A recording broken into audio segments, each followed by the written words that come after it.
नमस्कार दोस्तों।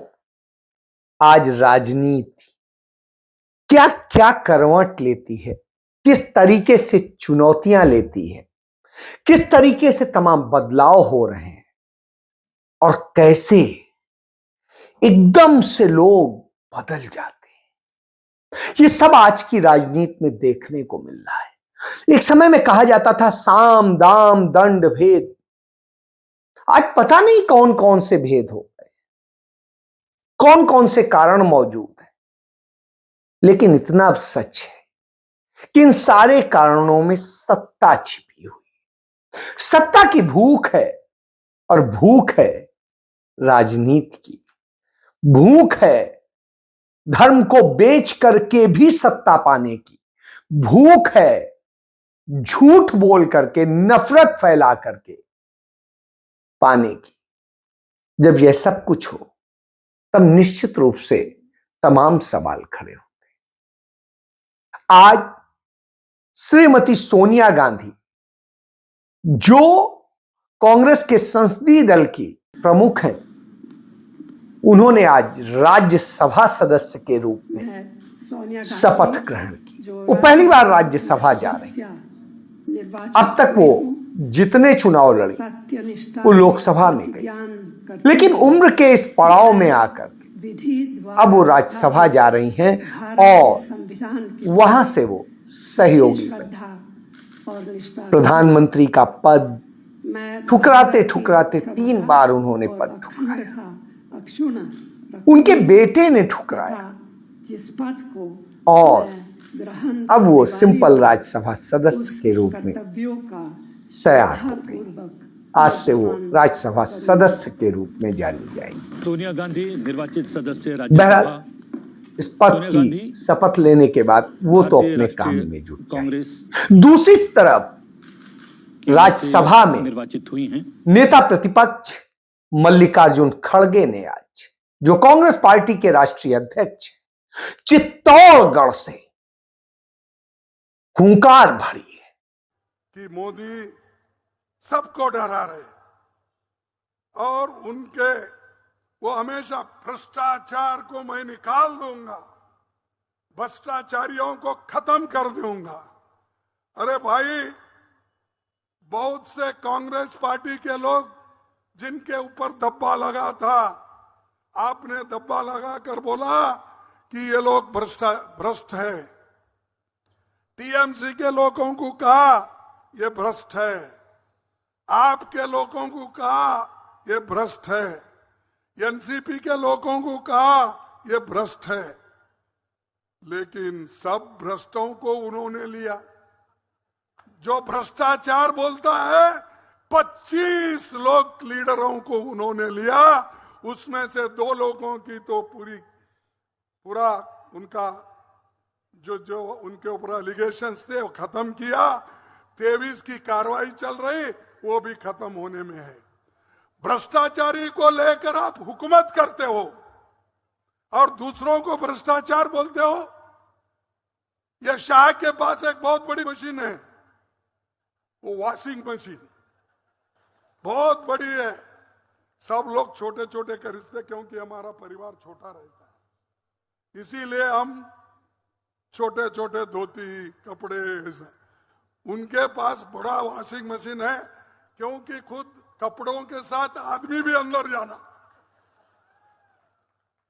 तो उसने उस वॉशिंग मशीन में डाल डाल के एक एक को क्लीन करके बाहर ला रहा। उस 75 साल से के नेता ने उस दम के साथ में हुंकार भरी है और एक एक बात को उस आदमी ने कहा है। उसने कहा कि इस धरती से हम यह लड़ाई शुरू कर रहे हैं, क्योंकि यह लड़ाई इस देश के लिए, इस देश के लोगों को न्याय देने के लिए, इस देश के लोगों को झूठी गारंटियों से बचाने की है। इस समय जरूरत है देश के युवाओं को रोजगार दिया जाए, बेटियों को इंसाफ दिया जाए और इस देश के नागरिकों को उनके हक दिए जाएं, किसानों को उनकी उपज का वाजिब मूल्य मिले और श्रमिकों को उनके पूरा मेहनताना मिले। इसकी लड़ाई है आज, और यह लड़ाई लड़ने का है। तो राजस्थान की धरती से उन्होंने यह शुरुआत की, और श्रीमती सोनिया गांधी ने राजस्थान के प्रतिनिधि के रूप में राज्यसभा की शपथ ली। देखिए एक सामंजस्य। दूसरी तरफ कल राहुल गांधी अपने निर्वाचन क्षेत्र वायनाड नामांकन पत्र दाखिल किया। वहां जिस तरीके से वहां के लोग उनके लिए उमड़े और उनके लिए एक जुनून नजर आया, तो सबने देखा ये वही राहुल गांधी। जब वो वायनाड के सांसद नहीं थे तो कांग्रेस पार्टी का सांसद वहां 41% वोट पाता था, और जब राहुल गांधी उस सीट पर आए तब 65% वोट मिला। अब आप इससे समझ सकते हैं 41 से 65, यह राहुल गांधी का क्रेज बताता है। कोई समझौता नहीं, राहुल गांधी के लिए लोगों का प्रेम बताता है। उसके पहले भी वहां के लोग कांग्रेस को प्यार करते थे, लेकिन जो सीपीआई कहती है कि हम भारतीय जनता पार्टी से लड़ना चाहते हैं, हम भारतीय जनता पार्टी की विचारधाराओं के खिलाफ, वो कांग्रेस से कहती है, राहुल गांधी से कहती है, आप वायनाड से चुनाव मत लड़ो, यह सीट एनी राजा के लिए छोड़ दो, जो उनकी नेता है, क्यों छोड़ दो। कांग्रेस 2014 में भी वहां जीती, पहले भी जीती। राहुल गांधी को इतना प्यार दिया है वहां के लोगों ने, राहुल गांधी ने भी उन्हें प्यार दिया है। फिर आखिर क्यों?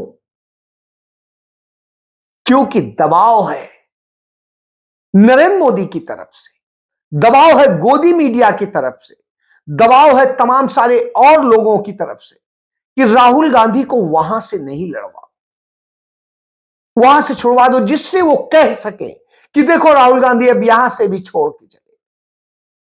राहुल गांधी ने अमेठी नहीं छोड़ा था, अमेठी के लोगों ने उन्हें छोड़ा था, जिस कारण से वो जब वायनाड से लड़े तो वहां से जीते, वहां की जनता ने दिलों पर लिया।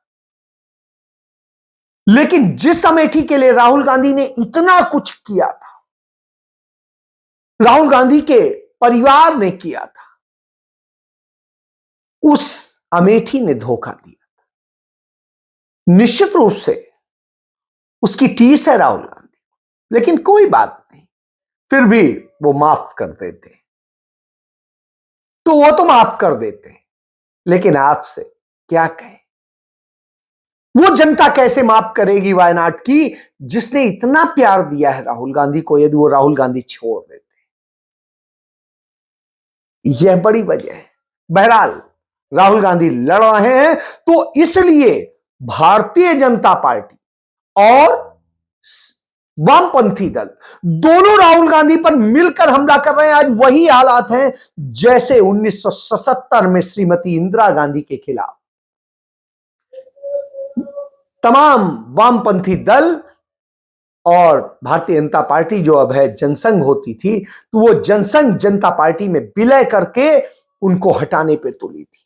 आज भी वही हालात देखने को मिल रहे हैं। यानी कांग्रेस को खत्म करने के सपने को साकार करना, उस सपने के लिए लगे हुए, तो वह खेल चल रहा है। और फिर आज इसीलिए नरेंद्र मोदी ने अपनी चहेती, अब इसके आगे नहीं बोलूंगा, अपनी सबसे चहेती स्मृति ईरानी को भेज दिया वायनाड, कि वहां के जो प्रतिनिधि हैं, जो लड़ रहे हैं बीजेपी के, उनके समर्थन में वहां पर रैली निकालिए, रोड शो निकालिए, और उस रोड शो के लिए पूरे प्रदेश से लोग जमा किए गए, क्योंकि वहां के लोग तो आ ही नहीं रहे। हालात यह है कि यह चुनाव भारतीय जनता पार्टी वहां जमानत जब्त कराने के लिए लड़ रही है, लेकिन प्रदर्शन ऐसे जैसे वही सबसे बड़े, और सीपीएम उनके साथ है, सीपीआई उनके साथ है। यह खेल है। जब इस तरह के खेल हो रहे हो तो निश्चित रूप से तमाम सवाल उठते हैं कि आप कौन सी लड़ाई लड़ना चाहते हैं। यदि आप लड़ना चाहते हैं तो वास्तव में लड़िए। किसने मना किया है? कांग्रेस तो अपने वायदे निभाती है। यदि कांग्रेस पार्टी ने सीट शिवसेना को दे दी है तो फिर वो अपने लोगों को भी बर्दाश्त नहीं करती, क्योंकि धोखा नहीं होना चाहिए, यही तो राहुल गांधी कहते हैं। लेकिन यहां तो धोखा देते हैं। अमेठी की जनता ने जब राहुल गांधी को धोखा दिया तो उसके बाद जो जीत के आई वहां सांसद स्मृति ईरानी, उन्होंने क्या हालत की, बर्बाद कर दिया अमेठी को। लोग रोते हैं, तमाम तरह के दर्द हैं, उन सारे दर्द को समेटे हो। जब अमेठी में वो धोखा करती हैं तो वायनाड में आके राहुल गांधी के खिलाफ निकालती हैं। उधर नरेंद्र मोदी दूसरा स्वांग रचते हैं। कांग्रेस पार्टी के तमाम नेताओं को, जो चुगे हुए नेता हैं, जिनकी अपनी हैसियत चुनाव जीतने की नहीं है, उदाहरण दे देता हूं। बिजेंद्र सिंह कल ही ज्वाइन किया था। वो सोए थे कांग्रेसी, जागे तो भाजपाई थे। भाजपा का पट्टा पहन लिया और सोए थे तब बीजेपी को गाली दे के सोए थे, न जाने क्या क्या के सोए थे, मोदी को न जाने क्या क्या कहते थे, और जब जागे तो मोदी की भक्ति में गुणगान कर रहे थे। यह देखिए, और कह रहे थे सनातन धर्म और जाने क्या क्या। उसके बाद दूसरे आप देखिए, गौरव वल्लभ बार बार जो है गालियां देते थे, नरेंद्र मोदी की इकोनॉमी को सबसे बदतर बताते थे और न जाने क्या क्या कहते थे, क्योंकि इकोनॉमिस्ट है। और आज स्थिति यह है कि सुबह जब उठते हैं तो कांग्रेसी थे, इस्तीफा देते हैं और तुरंत भाजपा का पट्टा पहन लेते हैं और कहते हैं हमने इसलिए छोड़ा क्योंकि सनातन धर्म को मैं गालियां नहीं दे सकता। किसने कहा था आपसे गाली देने के लिए? एक भी नाम बता दीजिए। खाइए कसम उसी भगवान की। नहीं कह सकते क्योंकि झूठ बोल रहे हैं। का राम मंदिर नहीं, राम मंदिर जाने से किसी कांग्रेसी को कांग्रेस ने नहीं रोका था। जिसकी इच्छा हो जाए, जिसकी नहीं इच्छा है ना जाए, खुली छूट थी। सैकड़ों कांग्रेसी वहां गए, हजारों कार्यकर्ता कांग्रेस के गए, किसी ने नहीं रोका। कांग्रेस के टॉप 3 लीडर्स नहीं गए और वहां पर उस प्राण प्रतिष्ठा कार्यक्रम में भारतीय जनता पार्टी के शीर्ष के तमाम नेता नहीं गए। पीयूष गोयल नहीं गए, जो नेता है प्रतिपक्ष नेता सदन है राज्यसभा में। राजनाथ सिंह नहीं गए, जो भारतीय जनता पार्टी के इस समय सबसे बड़े नेता हैं। अमित शाह नहीं गए, जो नरेंद्र मोदी के लेफ्टिनेंट हैं। जगत प्रकाश नड्डा नहीं गए, जो भारतीय जनता पार्टी के राष्ट्रीय अध्यक्ष हैं। फिर आप क्या बता रहे हैं? किस सनातन धर्म की बात बता रहे हैं? यह स्थिति है। फिर एक संजय निरुपम है, वो खड़ा होना चाहते थे, वो सीट चाहते थे, लेकिन वो सीट गठबंधन धर्म के कारण चली गई शिवसेना के पास। उसी शिवसेना के पास जिसने उन्हें जन्म दिया था, जिसने उन्हें सांसद बनाया था, जिसने उन्हें नेता बनाया। और फिर वो कांग्रेस में आ गए थे और फिर कांग्रेस में सांसद रहे, कांग्रेस में अध्यक्ष रहे मुंबई कांग्रेस, और अब उन्हीं के खिलाफ लड़ रहे थे। कह रहे थे गठबंधन धर्म छोड़ दीजिए, उनकी कहानी को सुनिए। और फिर जब वो पार्टी से विदा किए जाते हैं तो उस स्थिति में वो कहते हैं सनातन धर्म का अपमान। ये सनातन धर्म का अपमान था, तुरंत इस्तीफा दे देना चाहिए था, उसी समय दे देना चाहिए। और भी बहुत सारे लोग हैं इस तरह के जो आज यह बताते हैं। बहरहाल सबसे बड़ी बात है, यहां धन का खेल है, यहां पद का खेल है, यहां रिश्वत का खेल है, यहां चुनाव बांड का काला धन है। यहां ईडी, सीबीआई, इनकम टैक्स भी है, तो धंधा भी है, मंदा भी है, डंडा भी है, और भी बहुत कुछ है। गौरव वल्लभ को 2 बार चुनाव लड़ाया गया था, दोनों बार हारे। विजेंद्र सिंह को चुनाव लड़ाया गया था, वो हारे।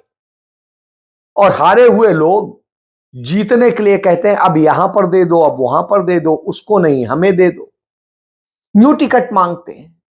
निश्चित रूप से यही समस्या आती है कि आप जीत सकते नहीं हैं, कहानी बताएंगे। अरे काम कीजिए, तो काम नहीं करना है तो सेलिब्रिटियों को टिकट देने का काम भाजपा में है, वहां चले जाइए। पहले मुझे ये बात आज क्लियर करने दीजिए, जब हमें आजादी मिली तो the first prime minister of India Subhash Chandra Bose, वो कहां गए? वो तो प्राइम मिनिस्टर नहीं थे। वहीं टिकट मिलेगा, वहीं जीत लीजिएगा। तो निश्चित रूप से नरेंद्र मोदी जिस तरीके से नफरत फैलाते हैं, जिस तरीके से झूठ बोल के उन्होंने देश की अर्थव्यवस्था को बर्बाद किया है, जहां मनमोहन सिंह के कार्यकाल में देश की अर्थव्यवस्था यानी प्रति व्यक्ति आय की जीडीपी जो है 143% के हिसाब से बढ़ रही थी, नरेंद्र मोदी के शासनकाल में वो 80 के आसपास घूम रही है। और इसके बाद में 5 ट्रिलियन की बात करते हैं, और यही गौरव वल्लभ थे 5 ट्रिलियन पूछ रहे थे संबित पात्रा से। तो आप समझ सकते हैं 5 ट्रिलियन के जीरो जो नहीं बता सकते हैं, वो लोग 5 ट्रिलियन की बात करते हैं। वो लोग सनातन धर्म की बात करते हैं जिन्होंने सनातन धर्म का एक मंत्र नहीं सुना सकते। तमाम शंकराचार्यों ने भी प्राण प्रतिष्ठा में जाने से मना कर दिया था। क्या उनसे बड़ा कोई सनातन धर्मी हो सकता है? उनसे बड़ा कोई धर्मगुरु हो सकता है? तो यह बताता है कि भारतीय जनता पार्टी धर्म भी बेचती है, मक्कारी भी करती है, और जो मैंने आपको बताया डंडे और धंधे का पूरा खेल भी रचती है, और उस तरीके से चुनाव जीतने के लिए तमाम साजिशें रचती है, और फिर योद्धाओं के आगे शिखंडियों को खड़ा करती है। वो शिखंडी जो भीष्म पितामह के सामने खड़ा हो गया था, तो उन्होंने कहा उस पर तो अस्त्र नहीं चलाऊंगा, और नतीजा यह हुआ दूसरों ने उन्हें मार दिया। यह भारतीय जनता पार्टी का खेल है। तो वायनाड में वो शिखंडी उतारती है, कहीं कुछ और करती है।